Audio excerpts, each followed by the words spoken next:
જય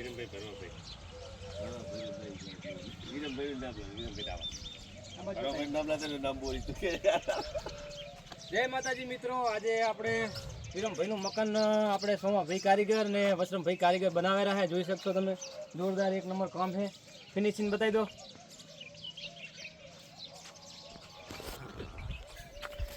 હા હે આપણે વસરમભાઈ કારીગર, જોરદાર કામ કરે છે, અનુભવી કારીગર છે, વર્ષોથી કામ કરી રહ્યા છે.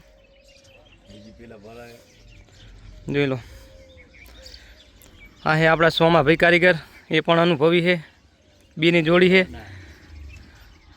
30 વર્ષનો અનુભવ છે. જોઈ શકશો તમે. જો આમનું માલિક છે, આમનું મકાન બનાવવાનું ચાલુ છે. હજી કામ જોઈ શકશો તમે. આગળ ભારતીજી મહારાજ મંદિર છે, દર્શન કરવા આવો તો આવજો. ચા પાણી કરવા અમારા વિરમભાઈ ત્યાં. જુઓ તો મિત્રો, આવા વિડીયો જોવા માટે અમારી ચેનલને લાઈક, ફોલો અને શેર કરજો અને સપોર્ટ કરજો. અને કારીગરનો નંબર અંદર આપી દેશું. કોઈ કામકાજ હોય, એસ્ટિમેટ કોઈ પણ કઢાવવું હોય તો નંબર આપેલો હશે, કોન્ટેક કરી લેજો. સોમાભાઈ ને વસરમભાઈ. જય માતાજી.